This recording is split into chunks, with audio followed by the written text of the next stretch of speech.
Viniendo hacia aquí y pensando en la maravilla de ponente que teníamos hoy, me he acordado de algo que me contaron la primera vez que estuve en Japón, ¿no? Y me dijeron que un día un soldado que había perdido a uno de sus mejores amigos en la guerra y ha pasado el conflicto, se acercó al cementerio en el que estaba enterrado con un ramo de flores para honrarle, ¿no?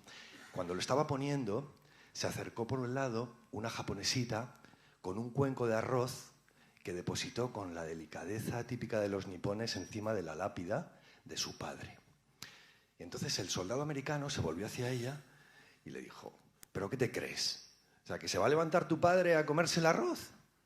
Y le dijo ella: sí, en el mismo momento que tu amigo se levante a oler tus flores, ¿no? Entonces, aquel día comprendí un poquito más que tenía que enfrentarme a la vida sin juzgar, ¿no? Entre otras cosas, porque si no lo hacía así, me perdería un universo entero de posibilidades, un universo entero de oportunidades, un universo entero de ventanas de prosperidad y de crecimiento y de virtud, ¿no? Hoy, gracias a nuestro invitado, nos vamos a asomar a una de estas ventanas, al mindfulness, ¿no? Y como él mismo dice en las primeras páginas del libro, lo tenemos que hacer quitándonos el gorro de juez, sin juzgar, y poniéndonos el de explorador, ¿no? Él se lo puso hace ya 30 años, un día cuando se lanzó a recorrer con ese gorro de explorador la historia hasta los orígenes de esta disciplina, no, hasta las enseñanzas de Buda, que compartió con grandes maestros como Mathieu Ricard, que dicen que es el hombre más feliz del mundo, tal vez porque se ha dado cuenta de que no necesita nada. También se puso, aparte de ese gorro, la bata de médico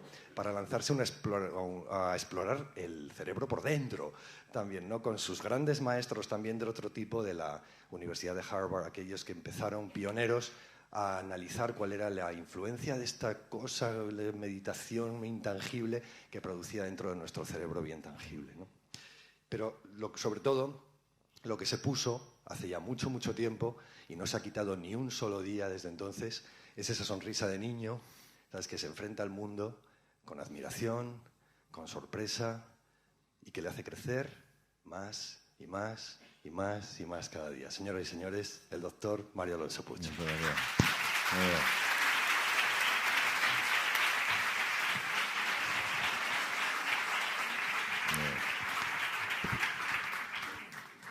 Bueno, buenas tardes a todos. Qué presentación tan bonita, Andrés. Francamente, entre las flores y el cuenco de arroz me quedo con el cuenco de arroz. Yo siempre tengo hambre, es lo que hay. Bueno, buenas tardes a todos. Muchas gracias por estar aquí. Lamento que muchos estéis en una posición más incómoda. Ojalá todos en este ratito que estemos juntos pues tengamos una exploración curiosa de algunos de los entresijos fascinantes de la mente humana. Muchas gracias a los organizadores por invitarme a estar hoy con todos vosotros. Y vamos a hablar de algo que verdaderamente, cuando yo entré en contacto hace muchos años con una persona que os presentaré, el profesor Herbert Benson, no tenía ni idea del punto en el que ocuparía en mi vida, ni tampoco tenía ni idea del punto en el que ocuparía en la sociedad, en la medicina, en la empresa, en la vida en general. Entonces, tal vez algunas de vosotras tengáis ya mucha experiencia en el mindfulness, pero sí creo que es importante que todos comencemos desde el origen, entendiendo qué es esto, de dónde viene, qué no es, para qué sirve, para qué no sirve. Y de alguna manera recorramos ese puente fascinante, precioso, entre la tradición y la ciencia, porque tiene un enorme elemento de tradición. Hay que honrar a aquellas personas, verdaderos científicos de la mente, que se atrevieron a profundizar en entresijos, en rincones, que para muchas personas no es que fueran complicados, es que eran inexistentes. Pero también hay que honrar a personas, que algunos de ellos maestros míos, que se atrevieron hace muchos años a explorar un campo que desde la medicina y desde la psicología era visto como un poco raro, como un poco extraño, esotérico, más relacionado con algo de corte budista que con algo que en realidad no abraza por igual a personas creyentes, no creyentes, porque tiene una connotación diferente a lo que es el mundo religioso. Es una connotación que tiene mucho que ver con el ser humano en su dimensión más profunda.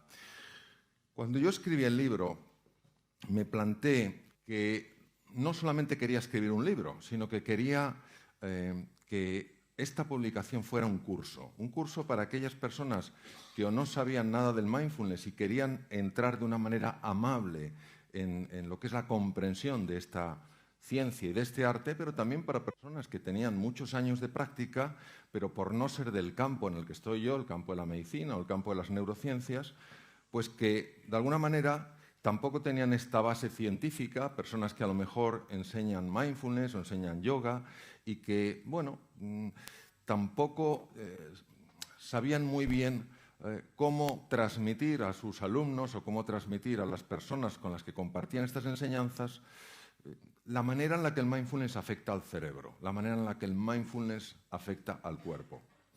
Tener en cuenta que nuestro concepto sobre el cerebro humano ha cambiado radicalmente. Hoy en día sabemos cosas que son verdaderamente sorprendentes. A mí me hace gracia porque a veces me dicen, a ver, Mario, ¿es verdad que usamos el 1% del cerebro? Digo, nadie sabe cuál es el 100% del cerebro, ¿cómo vas a saber lo que es el 1% del cerebro? El cerebro es un órgano extraordinario, no es más extraordinario que el resto del cuerpo, pero sí sabemos, por ejemplo, gracias a algunas tecnologías que os comentaré, que todo lo que es el mindfulness tiene un impacto directo y muy marcado en ciertas estructuras del cerebro. Entonces, como es un curso, al final puse una serie de grabaciones, que hice un estudio muy especial para que haya lo que es un silencio absoluto entre los espacios de voz, porque de alguna manera el mindfulness lo que te invita es a un espacio de sosiego, a un espacio de calma, cuando todos nosotros, pues da la sensación que vamos demasiado deprisa y de alguna manera lo sabemos, pero nos parece que pararnos a encontrar ese respiro, ese espacio de tranquilidad, parece que eso es una pérdida de tiempo. Eso es como si un leñador, en la época en la que se utilizaban hachas en lugar de sierras eléctricas, un leñador considerase que ese tiempo que se para afilar su hacha es una pérdida de tiempo. No cabe duda que si no afila su hacha, con el tiempo necesitará más tiempo para cortar el mismo número de árboles, pues porque su hacha no tiene filo. Nuestra sociedad, la sociedad de las prisas, no acaba de entender la enorme importancia que tienen estos espacios de recuperación. Nuestra sociedad no acaba de entender que el ser humano necesita efectivamente momentos de sprint para hacer frente a las dificultades, a los desafíos, a las complejidades, pero necesita también espacios de sosiego. Y cuando esos espacios no están, toda la persona sufre. Y sufre su entorno porque somos más irritables, somos más huidizos, estamos más tensos. Por eso puse unas grabaciones, hay 4 grabaciones de distintos momentos, uno de ellos lo aprendí directamente de mi maestro, el Dr. Herbert Benson, y el resto lo he aprendido de otros maestros, normalmente personas que han pasado muchísimo tiempo en el Oriente y que están basadas en las metodologías fundamentales que se utilizan en el mindfulness. Entonces, traigo a Alejandro Magno, allí no lo veo, bueno, yo os lo describiré, está a la cabeza Alejandro Magno, ¿vale? Alejandro Magno fue una persona muy sorprendente. Claro, no sabemos si lo que yo os voy a contar es historia o leyenda, pero en cualquier caso viene bastante a colación. En este mapa que veis del mundo antiguo, bueno, Alejandro Magno, después de unificar todas las ciudades griegas, empieza a invadir más y más territorio. Conquista toda Asia Menor y llega un momento en el que va a ir más allá de Asia Menor. Y uno de los generales le para y le dice, Alejandro, no podemos seguir. Y Alejandro Magno pregunta, ¿por qué, general? ¿Por qué no podemos seguir? Y el general le responde, porque aquí se acaban los mapas. Es impresionante, ¿eh? Aquí se acaban los mapas. Y la contestación de Alejandro Magno, que sí pega bastante con lo que parece que históricamente fue, la contestación de Alejandro fue la siguiente, general, los ejércitos mediocres se quedan dentro de los mapas. Los grandes ejércitos exploran lo que hay fuera de ellos. Lo que estaba más allá de Asia Menor es la India. La India no existía en ninguno de los mapas que manejaban en Occidente. Esto ha pasado muchísimo con el mindfulness. El mindfulness desafía por completo nuestra mente racional y por eso algunos de mis maestros, cuando decidieron investigar esto, fueron ridiculizados por sus colegas pensando que era estúpido lo que hacían, que era absurdo asomarse a un sitio donde no había mapa. Pero fueron estos pioneros los que por atreverse descubrieron un nuevo mundo y lo compartieron con nosotros. Y gracias a estas personas, hoy podemos entender que el mundo no se acaba donde nuestros viejos mapas. Pues lo que vamos a explorar hoy juntos es lo que hay más allá de ese mapa. ¿Qué es lo que hay más allá de nuestra forma tradicional de pensar? ¿Qué es lo que hay más allá de esa imagen que vemos reflejada en el espejo? Mirad, cuando yo tenía 17 años, tuve la increíble fortuna de comprarme un libro escrito por un gran médico. Yo no le conocía, luego fue profesor mío en los cursos de doctorado en la Universidad Autónoma de Madrid, donde hice los cursos de doctorado después de acabar la carrera de medicina. Y este hombre, el profesor Pedro Laín Entralgo, escribió un libro sobre historia de la medicina que se llamaba La relación médico-enfermo. Fue el primer libro de medicina que leí en mi vida. Tenía 17 años, hoy tengo 62. Y en aquel libro describían que los médicos griegos de la escuela del famosísimo Hipócrates, tal vez os suene el juramento hipocrático, habían hecho un descubrimiento sensacional. Habían descubierto que a través de palabras, que a través de la comunicación, podían curar enfermedades. Esto es verdaderamente rompedor, porque una enfermedad es algo tremendamente físico y no entendemos cómo las palabras, que son cosas etéreas, intangibles, cómo es posible que tengan ese impacto. Bueno, lo que ellos descubrieron fue tremendo. Descubrieron la importancia de la cercanía, la importancia de la escucha, la importancia de la pregunta abierta, de la pregunta con deseo profundo de conocer y de comprender, y cómo esto repercutía en el cuerpo. Esto hace 2500 años en la Grecia de Hipócrates, creador de la escuela de medicina de Epidauro. Pero fijaos qué fascinante lo que ocurre en algunos periodos de la historia de la humanidad, donde simultáneamente en distintos sitios se van haciendo descubrimientos. Hipócrates y su escuela de medicina griega descubren que se puede curar a través de las palabras y que esto sucede, en su opinión, porque hay algo dentro de las personas enfermas en este caso, que cuando se activa tiene un poder transformador brutal. Ellos saben que no todos los médicos son capaces de producir este impacto en los enfermos, pero los médicos que a través de la comunicación consiguen generar esta sacudida interior en sus enfermos, consiguen que una fuerza desconocida hasta el momento y que está dentro de sus enfermos se ponga a actuar. Como no es un conocimiento científico, no es algo que la ciencia de la época pueda de alguna manera estudiar o mostrar, le llaman el arte médico, el arte de curar a través de las palabras. Pues hace 2500 años, en esto, lo que queda de esta ciudad, Kapilavatthu, en la India, en el norte de la India, prácticamente en la frontera con el Nepal, nace un niño. Ese niño es hijo de unos reyes, los reyes de Sakya. Y este niño, de alguna manera, tiene algo especial. Es un niño que es el príncipe Gautama Siddhartha, y el príncipe Gautama Siddhartha vive muy tranquilo en su palacio. No es fácil que vea el dolor de otros seres humanos, no es fácil que vea la vejez, no es fácil que vea el deterioro, pero en una ocasión experimenta algo que le impacta mucho. Ve una persona muerta, ve una persona enferma, ve una persona muy anciana. Y aquí es donde viene un punto verdaderamente misterioso. Este hombre se plantea que los seres humanos sufrimos. Y todos diremos, eso es evidente. Sí, pero no es tan evidente cuando uno entiende a qué llamaba el príncipe Gautama Siddhartha sufrimiento. Sufrimiento es aquello que se añade al dolor natural. Vamos a imaginar que yo tuviera ronquera.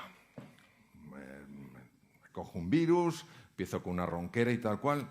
Y bueno, físicamente me fastidia porque yo tengo que estar hablando, dando clases o conferencias, lo que sea. Y esto es un dolor que es normal, no me gustaría tenerlo, pero lo tengo. El sufrimiento es cuando la mente empieza a generar de esto toda una historia. Ahora verás, claro, con esta ronquera no vas a poder ni hablar. Oh, y verás, y lo que hables ni se te va a oír. ¿Entendéis lo que os quiero decir? Este proceso de rumiación.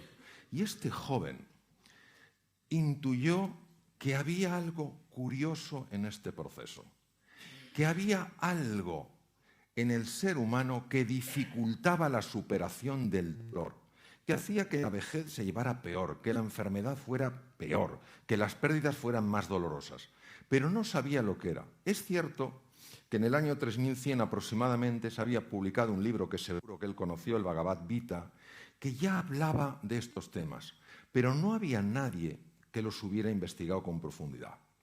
Fue el príncipe Gautama Siddhartha el que abandonó a su mujer, que acaba de tener a su hijo Rahula, y se dedicó durante 12 años a intentar entender qué nos pasa a las personas.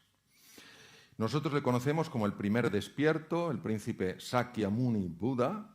Buda en sánscrito es el despierto, porque cuando descubrió lo que nos pasa, algo cambió en su semblante. Y en una ocasión, saliendo de un bosque, se encontró con un campesino que al ver a alguien tan especial le dijo: eres un dios. Y dijo: yo soy el despierto. ¿Qué quiere decir eso? Pero fijaros, si nos vamos... Mirad qué interesante lo que decía Buda, os lo voy a leer para los que no podéis verlo porque estáis en otro sitio. Para enseñar a los demás, primero has de hacer tú algo muy duro, has de enderezarte a ti mismo. Oye, qué fácil es ver en el otro el problema. Oh. Qué fácil es ver en el otro el defecto. Qué fácil es ver en el otro la falta de atención hacia nosotros. Qué difícil es verlo en uno. Y cuando a uno se lo dicen, es que no le gusta nada. Porque a mí me encanta eso cuando decimos, dime la verdad. Nadie quiere conocer la verdad. Nadie quiere conocer la verdad. Tú te vas a un restaurante y te llega a lo mejor el chef y te dice, ¿le ha gustado? Y antes de que conteste, se ha ido. Yo recuerdo una ocasión en Madrid, en un restaurante, se acercó el chef y dijo, ¿le ha gustado? Y digo, sí, está muy bueno. ¿De verdad? ¿Le ha gustado? Digo, no puede ser, este quiere conocer la verdad. Sorprendente. Digo, no, todo muy rico. No, pero de verdad, ¿no hay algo que yo pueda mejorar? Casi me dieron ganas de abrazarle. Y decirle, a usted hay que clonarle. Pues no es fácil. No es para sentirse mal, es para tomar conciencia de que es más fácil ver lo que el otro tiene que mejorar que lo que yo tengo que mejorar. Pero es que fijaros que en China, hace 2500 años también, aparece una persona muy especial. Se llama Lao Tzu o Lao Tse, que escribe un texto muy bonito, es un texto de orden metafísico que se llama el Tao Te Ching. Y fijaros qué cosas dice este hombre hace 2500 años. Lo voy a leer. Si estás deprimido, es porque vives en el pasado. Si estás lleno de ansiedad es porque vives en el futuro. Si estás en paz es que vives en el presente.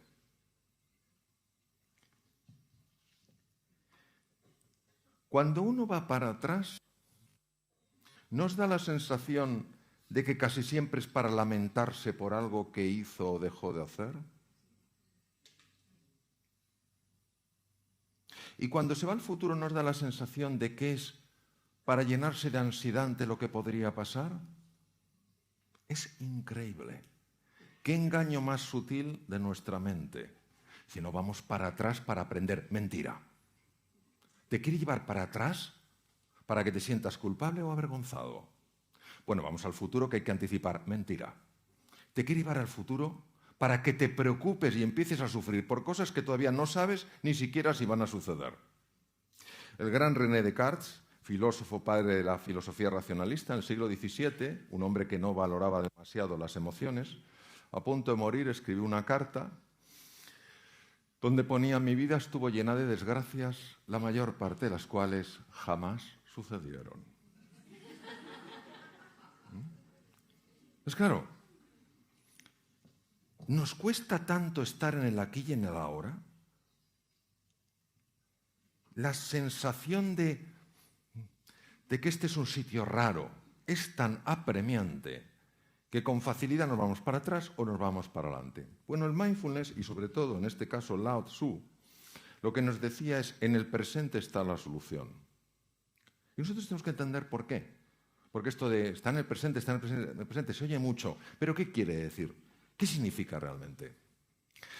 La historia de Einstein, a mí Einstein me apasiona. Einstein es muy conocido, obviamente, como físico, pero Einstein fue un profundísimo metafísico. Entonces, claro, tener en cuenta que nosotros somos hijos de una serie de maestros, somos hijos filosóficamente, somos hijos de Descartes, y somos hijos de Newton desde el punto de vista de la física newtoniana. Y de repente aparecen una serie de personas, Einstein fue uno de los primeros, que te habla de un orden distinto de la realidad, de que hay algo más allá del mapa que se utilizaba en la física.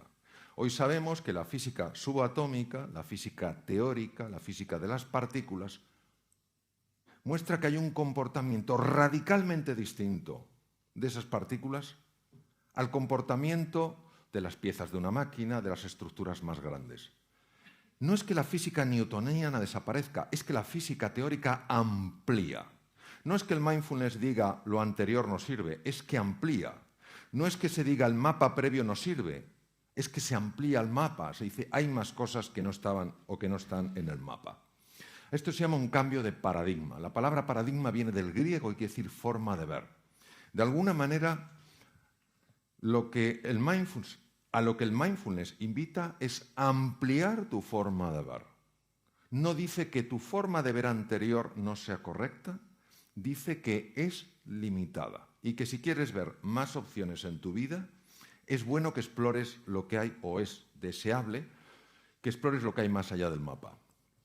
Este fue mi primer maestro, yo estaba de cirujano en Boston y él estaba de cardiólogo en el hospital de enfrente. Me formé con él, me interesé por su vida y le tengo una gran admiración. El doctor Herbert Benson, cardiólogo de la Universidad de Harvard y profesor titular de cardiología del Hospital Deaconess, que son los hospitales de la Universidad de Harvard, era un hombre muy preocupado con la hipertensión arterial. Vosotros sabéis que la hipertensión arterial es una cosa muy común y que la persona que lo padece, si sabe que lo padece, si tiene un poco de cuidado con la sal, si hace un poco de ejercicio, no tiene sobrepeso, etcétera, y con medicación va bien. Pero claro, el doctor Benson se dio cuenta de que muchos de sus enfermos había momentos en los que se ponían nerviosos, se ponían más tensos. ¿Quién no se pondría más tenso en un problema de circulación o lo que sea? Tenían subidas de la tensión arterial que eran peligrosas. Y entonces él decía, ¿será posible encontrar una forma para reducir la tensión arterial a cifras normales sin tener que usar cantidades masivas de medicación que tienen efectos secundarios? La medicina decía que eso era imposible. Se sabía obviamente que cuando una persona está tensa, está estresada, activa una parte del sistema nervioso que se llama sistema nervioso simpático. Un sistema nervioso que lo que hace es ponerte en situación de alarma. Y todos nosotros tenemos en los lóbulos temporales del cerebro, a la altura de las orejas, unos núcleos que se llaman amígdalas y que están en el cerebro. Porque en una ocasión se me olvidó decirlo. Una persona se me puso súper pálida. Yo no sabía qué le pasaba, pero estaba pálida y dije, algo le pasa a esta persona. Me acerco y le digo, ¿se encuentra usted bien? Y me dijo, no. Digo, ¿pero qué le pasa? Y dice, que estoy entendiendo toda mi vida y ya no tiene remedio, me las quitaron de pequeño. La confusión viene de que amígdala viene del griego, quiere decir forma de almendra, igual que estas. Pero son núcleos en el cerebro y es el detector de peligro. Cuando tú piensas que estás en peligro, el detector se activa. Y al activarse ese detector en la amígdala, el núcleo central de la amígdala, pone en marcha el sistema nervioso simpático y una de las cosas que hace es subir la tensión arterial. Entonces, claro, Benson dijo, si hubiera alguna forma de reducir la actividad del sistema nervioso simpático, si consiguiéramos que este sistema no se activara de forma tan habitual, mis enfermos estarían mejor. Pero la medicina decía que era imposible. Ahora bien,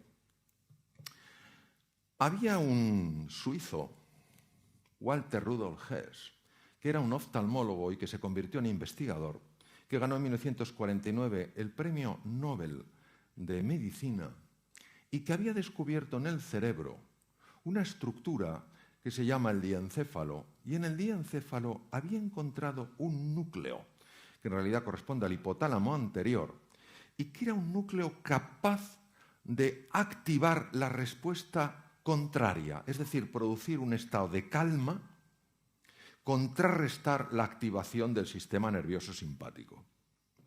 Lo había estudiado en gatos, pero claro, no había manera de saber si eso podía aplicarse a humanos. Obviamente el ser humano tiene también esos núcleos, pero cómo llegar a ese núcleo, cómo activar ese núcleo para que se produjera esta respuesta de relajación del organismo en una situación donde antes había tensión. Y este hombre, obsesionado, como os digo, por mejorar la función cardíaca, por intentar que este corazón que todos tenemos latiera con más sosiego, con más paz, con más tranquilidad, no paraba de buscar algún tipo de forma para activar ese núcleo. Pero claro, la medicina decía que ese núcleo está tan profundo en el cerebro que no se puede activar.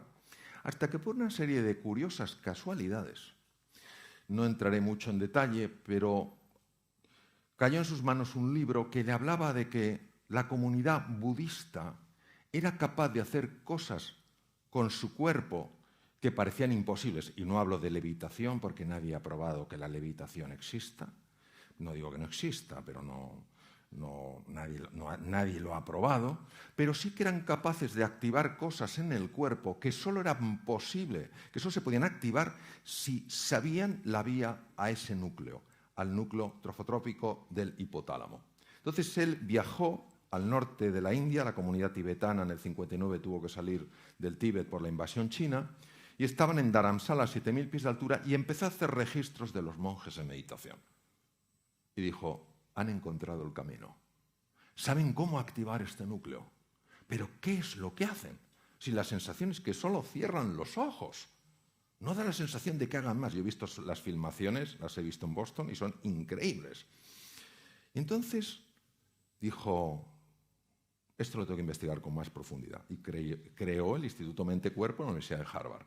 Y lo que él vio es que efectivamente ciertas prácticas muy antiguas que están basadas en las enseñanzas de Buda activan ciertos centros del cerebro que a su vez ponen en marcha esta respuesta de relajación, pero no cuando una persona está en la playa, porque cuando uno está en la playa, debajo de un cocotero, lo más que te puede tensar es la preocupación de que te caiga un coco. Pero si no estás ahí relajado, ¿dónde te vas a relajar? Lo importante es que esto se podía aplicar en el día a día, cuando antes previamente la persona estaba tensa. Y era muy importante estudiar en profundidad esto, porque un científico de Canadá, no de originalmente Canadá, él era húngaro, pero vivió muchos años en Canadá, dijo que cuando una persona está en equilibrio, pero algo empieza a alterarla, y esta persona se resiste y se resiste lo que puede, pero no consigue vencer el obstáculo, llega un momento en el que llega la fase de agotamiento, fase muy dañina para la salud. Entonces Benson dijo, si yo consigo estudiar a fondo esta respuesta, si veo una forma sencilla de enseñarla a mis enfermos, ten en cuenta que era cardiólogo y es lo que quería, enseñarla a sus enfermos para que estuvieran mejor, puedo conseguir beneficios. Y fue el primero en la historia que empezó a hacer registros médicos para ver lo que pasaba en estos estados meditativos. Y ahora os voy a enseñar una serie de estructuras, os las voy a describir a los que estáis fuera. El encéfalo humano es muy complejo, es de una complejidad extraordinaria. Tiene aproximadamente unos 100.000 millones de neuronas con 100.000 billones de conexiones. Es una cosa verdaderamente portentosa. Hay una serie de estructuras, la amígdala os la he comentado, no la veis los que estáis fuera, pero está a la altura de las orejas. Pero hay una estructura también muy interesante que es el hipocampo. Todos sabemos que vivimos en una época muy compleja. No es un mundo en cambio, es un cambio de mundo. Todos tenemos que aprender a hacer cosas nuevas, a desarrollar nuevas habilidades, manejarnos mejor con las tecnologías digitales. Y todo esto implica precisa de nosotros una velocidad para captar información, procesar información y manejarla superior a lo normal. Para eso hace falta una estructura llamada el hipocampo. Se llama así por su forma de caballito de mar. No lo podéis ver, es una pena los que estáis fuera, pero es un encéfalo tridimensional girando, es un encéfalo humano, es una resonancia funcional magnética. Me dan ganas casi de meterme aquí y abrazarlo, ¿verdad? Es como si saliera, ¿verdad? Es precioso, ¿eh? Cosa más bonita. Pues esto que veis en colores, ese es el hipocampo. Pues una de las cosas más fascinantes que se vio es que cuando una persona entra en estos estados de calma interior, de sosiego, de paz, donde, fijaros, no huye del mundanal ruido exterior, huye del ruido interior, de esta mente que es como una jaula de grillos, que es un parloteo constante, que te hacen una faena por la mañana y estás todo el día, anda que la faena que me hizo, menuda faena. Esto no se queda así, esto no se queda así. Y por la noche, no en el día siguiente, tengo que pensar cómo devolver la faena. Pero es que parece que nos convertimos en vacas rumiando. Bueno, pues una de las cosas que se observó, sobre todo por la doctora Zara Lazar del Hospital General de Massachusetts, también dentro del grupo de Harvard, una de las cosas que se observó es que cuando uno consigue no parar ese parloteo, porque ese parloteo va a seguir, es lo que hace, es lo que fabrica la mente, lo que se llama la mente dualista. Pero cuando tú consigues que no te atrape, entonces los hipocampos, los centros de la memoria y el aprendizaje aumentan en volumen. Fijaos la importancia que esto tiene. Es decir, el ruido mental reduce tu capacidad de aprender, reduce tu capacidad de procesar la información, reduce tu capacidad de incorporar nuevas habilidades. Claro, para poder ver esto, ha hecho falta el desarrollo de tecnologías muy complejas como la que os he mostrado, de resonancia, funciones magnéticas, etc. Este es otro de los grandes pioneros. Durante una época coincidieron el doctor Herbert Benson y él. Él es biólogo, especializado en microbiología, tiene un doctorado en microbiología por el Instituto Tecnológico de Massachusetts, que está al otro lado de Boston, está en la ciudad de Cambridge, enfrente de Boston. Y esta persona había practicado el mindfulness, esta metodología, este abordaje para generar espacios de paz interior, de calma y de sosiego. Lo había utilizado muchos años de su vida. Y él había notado los beneficios. Y dijo, yo tengo que llevarlo a los enfermos. Yo tengo que enseñar a personas que tienen dolor, a personas que tienen dificultades. Tengo que enseñarles esto porque creo que les puede ayudar. Y entonces se fue a la Universidad de Massachusetts, se fue a lo que se llama Departamento de Ciencias de la Conducta, Behavioral Sciences, y dijo, me gustaría montar una clínica de reducción del estrés. Creo que esta sociedad está muy estresada, creo que podría venir bien. Mi experiencia es muy buena a nivel personal. El doctor Benson lleva tiempo trabajando en Boston también en esto y ha tenido resultados muy satisfactorios. ¿Por qué no montamos esto? Y montaron una clínica y empezaron a aplicar el mindfulness para la reducción del estrés. Por eso se llama MBSR, que quiere decir Mindfulness Based Stress Reduction. ¿En qué consiste el tema? Consiste en una cosa muy sencilla. Fijaros, aquí he utilizado otros colores, pero voy a usar unos colores que se ve tal vez mejor. Si yo pongo el color amarillo aquí y el color azul aquí y los junto, ¿qué color veríais? Verde. ¿Verdad que en el verde no distinguís el amarillo y el azul? Pero ¿a qué sabéis que está el amarillo y el azul? Pues lo que se llama colapso de onda, esto procede de la física cuántica. El dolor es consustancial con la vida humana. Pierdes un ser querido, ¿cómo no te va a doler?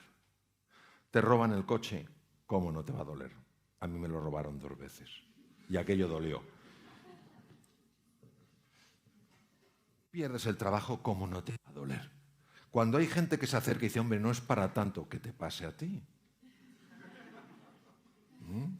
No es para tanto. Oye, ¿qué te pasa a ti? Pero hay Entonces, digamos que eso puede ser el color amarillo, pero se añade una cosa que es el color azul, que es el parloteo mental, y que no nos damos cuenta de que se está añadiendo porque ocurre por debajo de la conciencia. Y de repente has perdido el trabajo y ya no vales nada.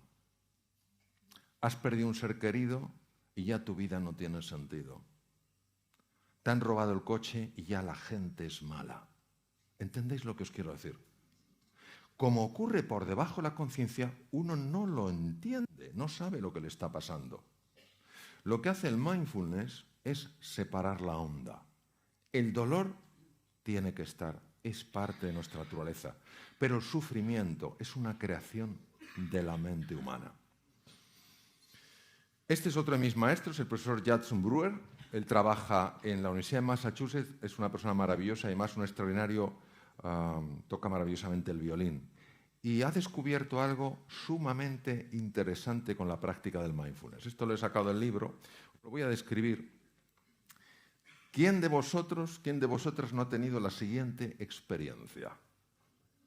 Va en su coche y de repente llega donde tenía que llegar, pero no sabe cómo ha llegado. ¿Me entendéis? Va en piloto automático.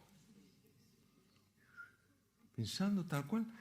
Pero ¿verdad que es una cosa llamativa? Como si alguien te estuviera conduciendo el coche. Hubo una serie de investigadores que descubrieron que hay un circuito, que es el circuito de FNR, la red neuronal por defecto, Default Network, que se encarga de actuar como piloto automático. Pero este circuito tiene un problema. El problema es que cuando estás en piloto automático, primero, la posibilidad de tener un accidente se multiplica muchísimo. Y segundo, que este piloto automático es lo que se llama the wandering mind, la mente que divaga, y que es la fuente de la infelicidad. Estar en piloto automático. Estar en piloto automático. ¿Cuándo uno está en piloto automático? Uno está en piloto automático cuando en una conversación dejas la cara puesta y te llevas la olla a Camboya. La cara la dejas, estás en piloto automático. Entonces la persona ve que tú la miras, pero sabe que no estás ahí. No sabe dónde estás, pero sabe que ahí no estás. ¿Entendéis lo que os quiero decir? Entonces, eso que se llama the wandering mind, dice, the wandering mind is an unhappy mind. La mente que divaga es una mente no feliz. No podemos entrar en la construcción del yo porque nos llevaría mucho tiempo, pero es interesante que sepáis que la práctica del mindfulness interfiere directamente en este circuito. Interfiere en este circuito. Por ejemplo, nosotros comemos automáticamente. Nosotros no comemos con el cuerpo, comemos con la mente.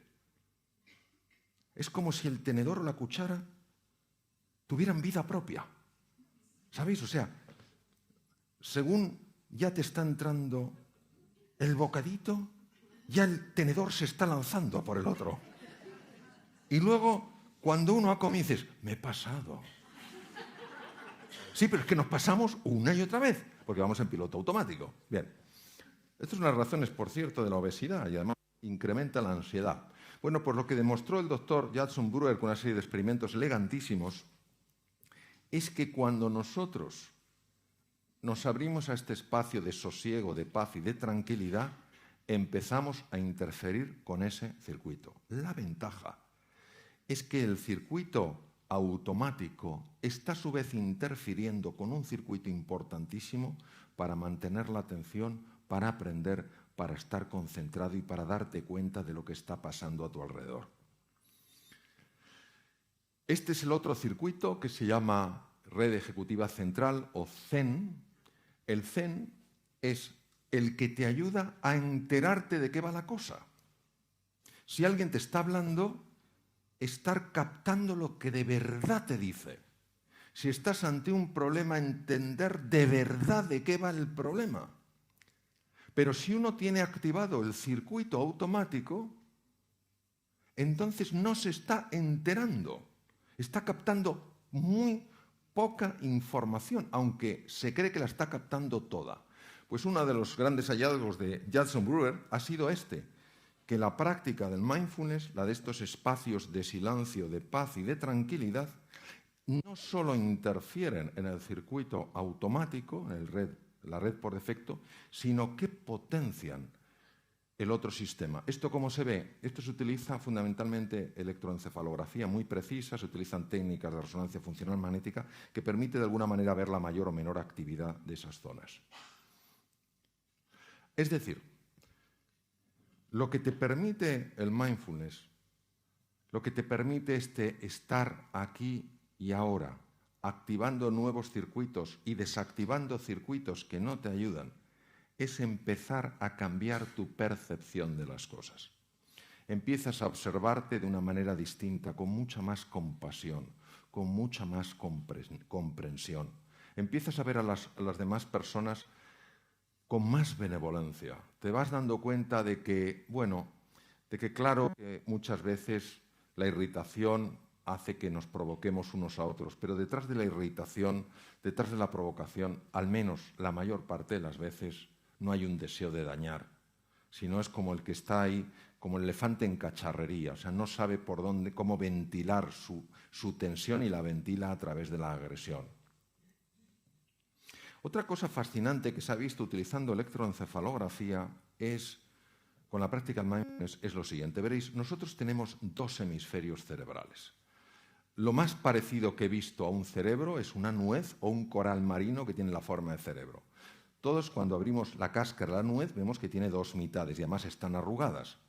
En una ocasión una persona me preguntó: oye Mario, ¿por qué el cerebro está arrugado? Y le dije: porque si no, no cabría en la cabeza. ¿Os imagináis la corteza cerebral desplegada? Tendríamos una cabeza como un piano de cola. ¿Quién sale por el canal del parto con una cabeza que tiene el tamaño de un piano de cola?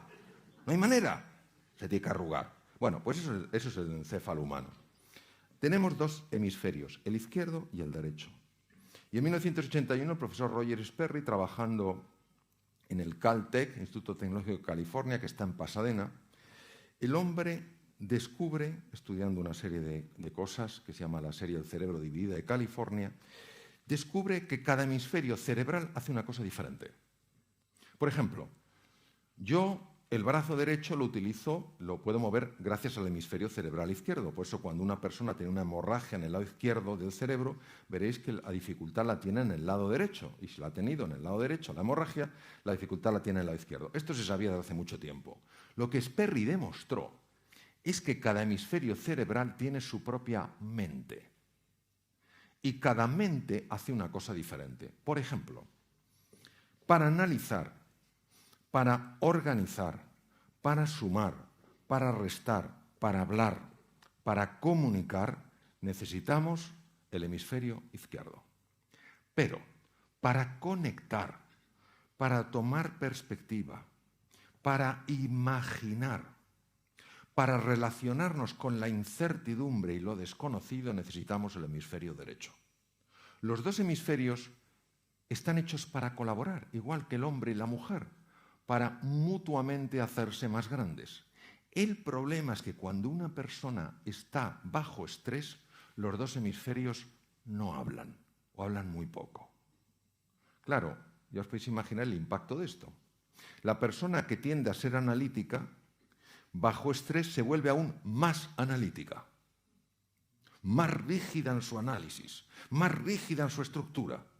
La persona que es de corte más imaginativo, cuando está bajo estrés, se convierte como en un globo de helio, flota.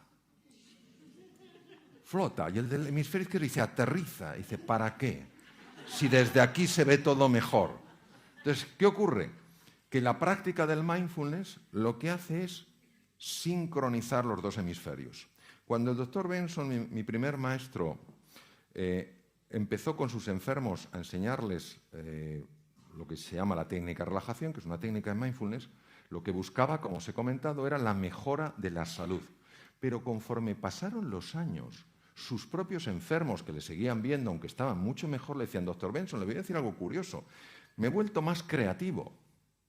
Y claro, Benson de entrada, como no le interesaba, dice: pues estupendo, enhorabuena. Pero cuando se lo empezaron a decir más y más, ya prestó atención. Dijo: ¿y esto a qué se debe? Entonces empezó a estudiar cómo la respuesta a relajación afecta al proceso creativo. ¿Por qué sabemos que esto es así? Porque cuando se utiliza electroencefalografía de alta precisión, Se ve que una persona muy estresada tiene un ritmo de ondas, sobre todo en el hemisferio izquierdo, muy rápido, se llama alto beta, es el cerebro agitado. Y el hemisferio derecho tiene ondas tipo alfa. Pero cuando una persona encuentra ese espacio de calma y de sosiego, el alto beta empieza a hacerse más lento y las ondas alfa empiezan a extenderse.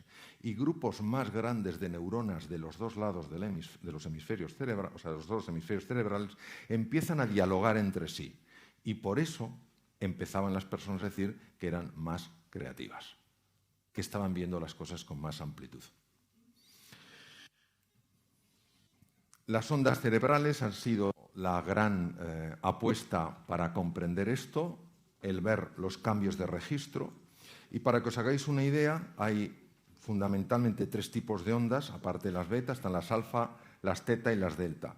Las alfa son las ondas más habituales en el mindfulness, ondas lentas y muy amplias, y en esas ondas el cerebro es especialmente creativo. Ese es el momento donde de repente empiezas a ver cosas que no habías visto. Las ondas teta las produce el hipocampo y es el momento en el que empiezas a revivir cosas que te sucedieron en el pasado, que en su momento no las pudiste digerir, pero bajo una conciencia madura ya puedes digerirlas. Se están reactivando recuerdos antiguos.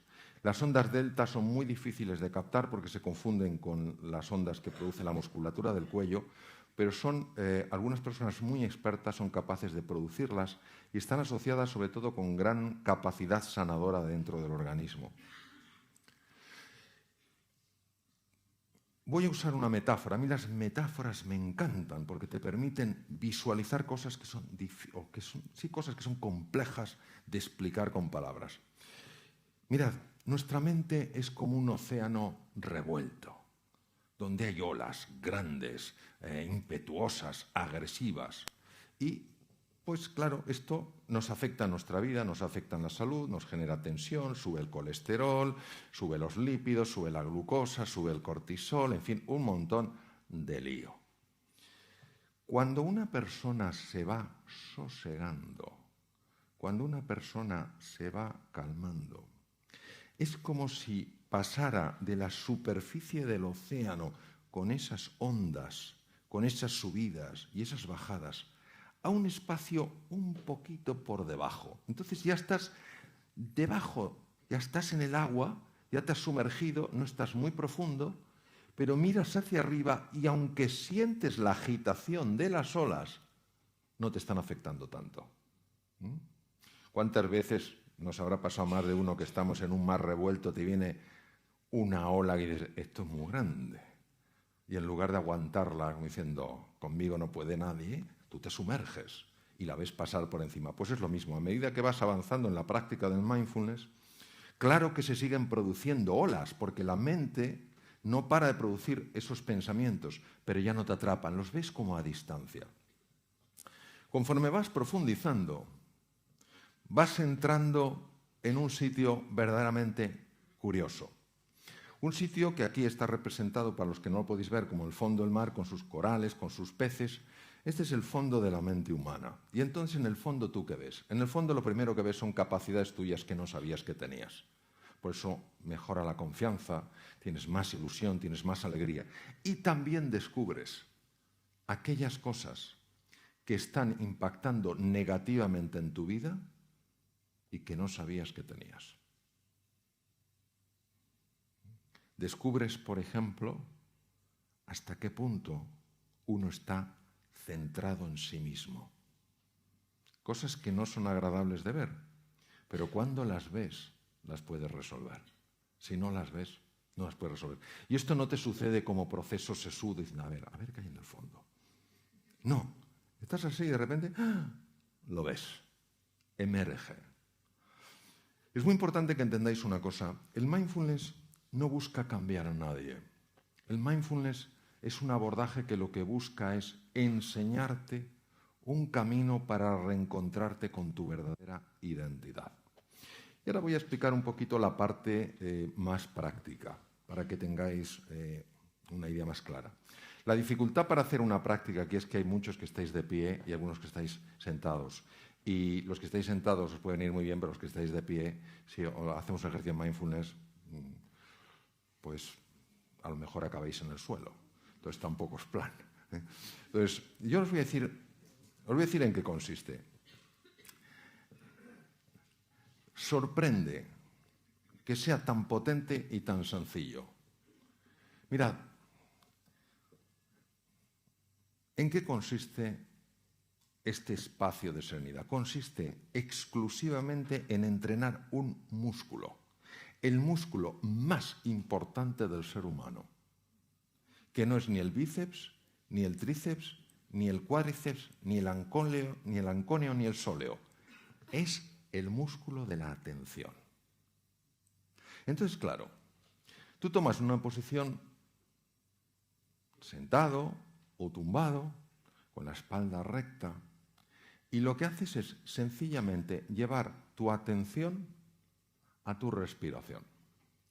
¿Por qué?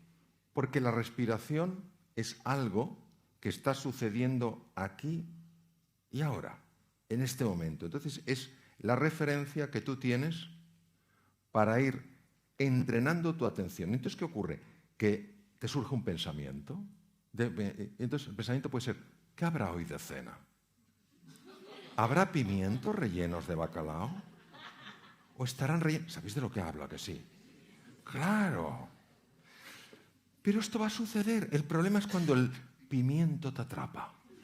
Y entonces ya te ves, ¿me entendéis? Ya te ves comiéndote el pimiento. Ya te ha atrapado. Ya te ha atrapado. Entonces hay gente que dice, es que yo no puedo dejar de tener pensamientos. Ni yo tampoco. Si el tema es que no te atrape, entonces te das cuenta y dices, hoy, pimiento. Luego. Esperas y vuelves a la atención. Y ese es el ejercicio de mindfulness. Entonces, ¿qué pasa en ese proceso? En ese proceso, la mente que está habitualmente agitada empieza a calmarse. De forma natural. Y cuando empieza a calmarse, tú te empiezas a encontrar mejor, porque lo que de verdad altera al ser humano es su mente. Yo os voy a contar un ejemplo para que veáis hasta qué punto esto es así. Tal vez alguno me lo ha escuchado, tú me lo has oído, Andrés. El caso de una enferma que yo tuve que se llamaba Margarita. Lo conocéis, ¿no? Fijaos lo que le pasaba a Margarita. O sea, Margarita, un dolor de estómago horribles. Horribles la pobre. Y toda la culpa era de su jefe. Cuando ella empezó a trabajar su interior, su tubo digestivo se mejoró, se quitó el dolor de estómago, su jefe era mejor persona, etcétera, etcétera. No nos damos cuenta hasta qué punto nosotros estamos generando esa agitación. Como no lo vemos, necesitamos algo que a nivel inconsciente esté funcionando, esté resolviendo, esté sosegando, esté tranquilizando. Entonces, la mente plenamente presente, que es lo que significa mindfulness, que tiene unos ejercicios, lo único que hace es irte entrenando en eso. Es decir, irte entrenando para que tú seas el dueño, la dueña de tu atención, en un mundo que está permanentemente distraído, donde pensamos que la multitarea es lo normal. La multitarea es profundamente anormal. No hay un solo estudio científico que demuestre que el ser humano está hecho para la multitarea. Otra cosa es que vivamos así. Entonces se fractura la atención. Conforme tú vas ganando espacio, teniendo esos 5 minutos, 10 minutos, a lo mejor por la mañana, entonces me voy a sentar. Me voy a sentar con tranquilidad. Me voy a poner una alarma suave. No te pongas el típico de martillos alemanes, de la alarma que te levantas y parece que te ha dado un yuyu. Te pones una música suave a los 10 minutos para olvidarte del reloj. Y dices, vamos a ver esto. Y entonces, sencillamente, sentadito o tumbado, empiezas a notar la respiración. Y entonces te aparece el pensamiento, ¿qué habrá de desayuno? ¿O qué desayunaré hoy? Y tú no te enfadas. No. Tú haces como si tuvieras una mascota. No le arrancas el cuello cuando está aprendiendo. Tú la traes con firmeza y amabilidad y vuelves aquí. Y sigues en tu atención y se te vuelve a ir. Pero tú, con la misma paz y firmeza, lo vuelves a traer. Y te vas entrenando en eso. Y entonces, lo que va pasando con el tiempo es que la mente se va a... se apacigua, tu reactividad se reduce y empieza a haber un espacio para la respuesta. Somos criaturas muy reactivas. ¿Qué tal estás? ¿Por qué? No, yo solo te preguntaba qué tal estás, ¿no? Entonces, esa reactividad que es un fruto directo de la mente que rumia, de la mente que agita, esa reactividad se va reduciendo. Empiezas a tener más vitalidad, empiezas a tener más tranquilidad, empiezas a tener más energía, empiezas a tener más compasión. Entonces, lo que descubrieron estos científicos de la mente, sencillamente es que se puede vivir de otra manera. Pero tenemos que entender que nuestro problema no es la falta de tiempo. Yo sé que todos pensamos que el problema es la falta de tiempo. No es verdad. Comentaba esta mañana en un programa de televisión que un amigo mío austriaco se encontró en una casa de un bisabuelo suyo un periódico de comienzos del siglo XX. Agarraros a la silla. Sucesos, ciudad de Viena. Un tranvía atropella y mata a un anciano de 40 años. A comienzos del siglo XX la expectativa de vida era entre 35 y 40 años. Aunque viviéramos 500 años nos quejaríamos de falta de tiempo. No es un problema de falta de tiempo. Es nuestra excusa. Cuando uno se para y sabe que ese tiempo es importante, y esto lo digo sobre todo a las damas, porque las damas muchas veces, por condicionamiento social, pensáis que si dedicáis tiempo a vosotras sois egoístas. Y parece que tenéis que vivir solo en la entrega a los demás. Y yo creo que es fundamental que os cuidéis a vosotras. ¿Eh? Sí. Qué bueno. No creo que los hombres aquí protestaran. Espero que no. Pero es que es verdad, os da la sensación de no. Es que si me ocupo de mí, claro que te tienes que ocupar de ti. Nadie que no se cuide puede, de una forma prolongada, cuidar de otras personas. Entonces, lo que yo sí os quisiera es invitar al menos a que buceéis en esto. Los que lo practicáis sabéis que funciona. Esto no es un tema de creerse, es un tema de probarlo, de verificar por ti mismo que estás mejor. Algunos hospitales más prestigiosos del mundo ya lo tienen absolutamente incorporado. Yo trabajo en un instituto en Silicon Valley y tienen incorporados montones de empresas esta metodología. Es decir, es algo que lo que te ayuda es a vivir de otra manera, a saberte manejar en medio de la tempestad con un componente de paz, con un componente de serenidad, con un componente de alegría y con un componente de entusiasmo, que si nos dejamos llevar por ese piloto automático con el que todo el día vamos con la lengua afuera, eso es muy difícil de experimentar. Entonces, yo sencillamente os animo mucho a que, lo practiquéis, exploréis, busquéis. Mira, una preciosa música que nos llama la atención como diciendo, sí, aquí hay una llamada del más allá diciendo prueba.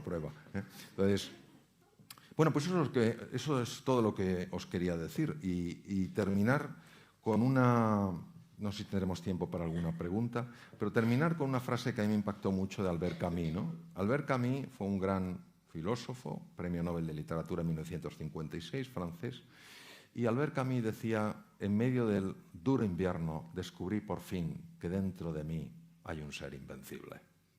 Entonces, que sepamos que dentro de cada uno de nosotros hay ese ser invencible, que no es un canto a la arrogancia, no es un canto a la prepotencia, sino es verdaderamente reconocer que no hay entre vosotros, no hay entre nosotros nadie que haya sido llamado a la mediocridad. Todos hemos sido llamados a la grandeza. Pero para poder escuchar ese maravilloso Stradivarius en medio de la orquesta hay que saber silenciar un poco los platillos. Bueno, muchas gracias.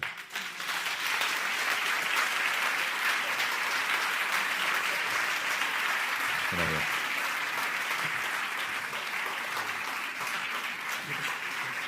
¿Qué?